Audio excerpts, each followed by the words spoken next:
쌀은 가을의 풍요로움과 농민의 땀으로 이루어져 있죠. 물론 우리의 식단에 없어서는 안 되는 주식이기도 하고요. 그렇다면 오늘의 주제는 농업일까요? 좀 비슷합니다. 네, 그렇습니다. 오늘은 산업계의 농부인 회사이죠. 화학산업의 쌀이라고 부르는 에틸렌을 국내에서 1위로 생산하는 회사, 롯데케미칼입니다. 롯데케미칼은 여수, 대산, 울산, 말레이시아, 인도네시아, 우즈베키스탄, 미국 등 전 세계 22개국 26개 생산기지를 가지고 있으며 사업을 크게 분류해보자면 기초소재 사업과 첨단 소재 사업으로 나눠볼 수 있습니다. 기초소재 사업에는 기초유분 제품, 모노머, 폴리머가 있고 첨단 소재 사업은 합성수지, 건자재가 있습니다. 먼저 기초소재 사업에 대해 소개하겠습니다. 기초소재 사업에서 기초유분이란 말 그대로 화학제품의 기초가 되는 성분을 뜻합니다. 그래서 기초유분에 대해 알면 전반적인 석유화학 산업을 이해하기가 쉽습니다. 기초유분 제품의 대표적인 성분이자 시작은 납사입니다. 납사는 석유를 분별 중류하여 얻는데 끓는 점이 100도 이하인 것을 경질 나프타라고 하며 주로 용제 및 석유화학 원료로 사용되고 끓는 점이 100도 이상인 중질 나프타는 휘발유 제조나 BTX, 벤젠, 톨루엔, 혼합 자일렌을 제조할 때 사용됩니다. 자, 여기에서 만들어진 납사는 NCC를 통해 기초유분인 에틸렌, 프로필렌, 부타디엔, BTX를 생산합니다. 여기에서 우리가 산업의 쌀이라고 부르는 에틸렌이 나오죠. 여기에서 에틸렌을 생산하는 방법이 또 하나 있는데요. 환경적으로 이점이 있는 생산법입니다. ECC라고 에탄올, 천연가스를 분해해서 에틸렌을 얻는 방법입니다. 최근에 ECC를 이용해 에틸렌을 생산하는 추세입니다. 아무래도 상대적으로 고유가일 때는 천연가스가 가격 대비 저렴하기 때문이죠. 에틸렌과 같은 기초유분을 시작으로 모노머와 폴리머가 만들어지게 되고 모노머와 폴리머는 합성수지, 합성고무의 기초원료로 쓰이게 됩니다. 여기에서 모노머와 폴리머의 정의를 짚고 넘어갈게요.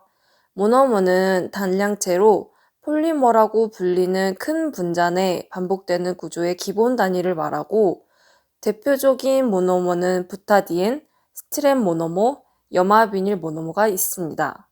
이러한 모노머들이 중합되어 이루어진 것이 폴리머입니다. 대표적인 폴리머에는 폴리에틸렌과 폴리프로필렌, 폴리염화비닐, 폴리스티렌이 있습니다. 여기에서 대표적인 합성수지인 폴리에틸렌과 폴리프로필렌에 대해 간략하게 설명하겠습니다. 아무래도 제일 많이 생산하는 제품이기도 하고요. 먼저 폴리에틸렌은 밀도에 따라서 고밀도 폴리에틸렌, 저밀도 폴리에틸렌, 선형 저밀도 폴리에틸렌으로 나누어집니다. 고밀도 폴리에틸렌은 단단하기에 연료 탱크, 파이프 제조에 쓰이고 저밀도 폴리에틸렌은 투명성이 있고 유연하기에 인조잔디, 코팅제, 주방 용기에 쓰입니다. 그리고 선형 저밀도 폴리에틸렌은 주로 필름 소재로 활용됩니다. 폴리프로필렌은 대표적인 산업용 소재로 자동차 내외장재, 가전제품 등 다양하게 사용되고 있습니다. 그리고 폴리프로필렌은 롯데케미칼에서 국내 1위 생산 능력을 보유하고 있고 폴리머 부문의 높은 매출을 차지하고 있습니다. 두 번째, 첨단 소재 사업에 대해 설명하겠습니다. 첨단 소재 사업에는 합성수지, 건재재 사업이 있습니다. 합성수지는 흔히 우리가 알고 있는 플라스틱이라고 생각하면 됩니다. 정의를 좀 더 명확하게 이야기하자면 합성 고분자 물질 중에서 섬유와 고무로 이용되는 이의 것을 말합니다. 종류로는 열 가소성 수지, 열 경합성 수지로 분류할 수 있습니다. 그리고 위에 설명한 폴리머가 열 가소성 수지로 들어가기 때문에 폴리머에 대해 설명한 부분이 겹치는 부분이 있어서 이 부분은 넘어가겠습니다. 그리고 건자재 사업은 말 그대로 건축, 인테리어에 쓰는 자재를 말합니다.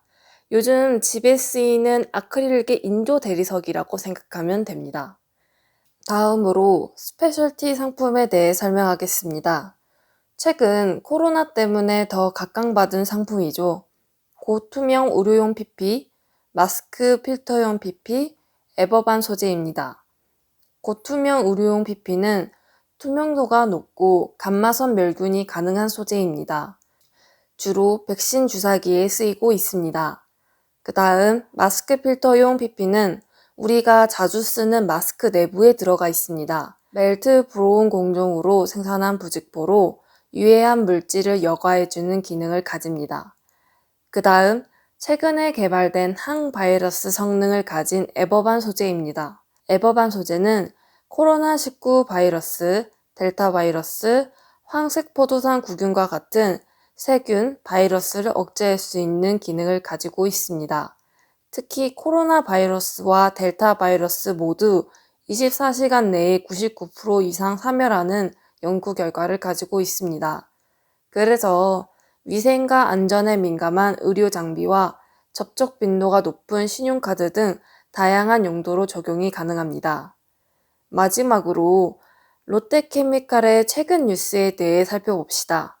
첫 번째, 롯데케미칼과 자회사인 삼박 LFT가 2021년 12월에 전라남도 주관으로 4,500억 원의 투자 협약을 체결했습니다. 공장은 광양만권 경제자유구역청 율촌 일산단 74,678평에 지어질 예정이고 주로 기능성 첨단 소재, 2차 전지 분리막, 수소탱크 생산 사업 등에 투자하며 향후 약 500여 명의 일자리가 창출된 전망입니다.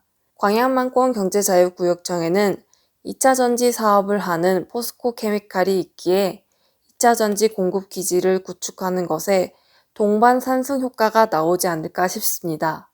그리고 500여 명의 많은 일자리가 창출되기에 평소에 석유화학 산업 분야나 롯데케미칼에 관심이 있는 취중생들은 눈여겨보면 좋겠죠? 두 번째는 사업의 다각화입니다. 요즘 유가가 오르게 되면서 롯데케미칼은 기존의 기초소재 사업에 치중하는 것이 아닌 고부가 가치 제품 또는 친환경 사업으로 사업을 넓히고 있습니다. 아무래도 주로 원유에서 나오는 납사를 이용하여 제품을 만들다 보니 가격 부담이 커지기 때문입니다. 이러한 변화는 다른 석유화학 기업들에서도 볼 수 있는데요. LG화학 같은 경우 2차 전지, 배터리, 친환경 소재, 이올레핀 엘라스토머, 기저귀용 고흡성 수지 등 고부가 가치 제품에 집중하고 석유화학 외 타 사업을 확장하면서 수익성을 방어하고 있습니다. 아무래도 유가 상승이 언제까지 이어질지 모르는 상황이기에 석유화학 기업들은 석유 사업의 비중을 줄이는 추세를 이어가고 있습니다. 오늘은 롯데케미칼에 대해 알아보았습니다. 모든 산업의 중심을 이루는 것은 원유였는데 원유의 상승이 언제까지 지속되는지 모르는 상황은 기존의 석유화학 산업에 많은 변화를 줄 것 같습니다. 이 변화가 앞으로 어떻게 이어질지 궁금해지네요. 오늘은 여기서 마무리하겠습니다. 다음 시간에 봬요.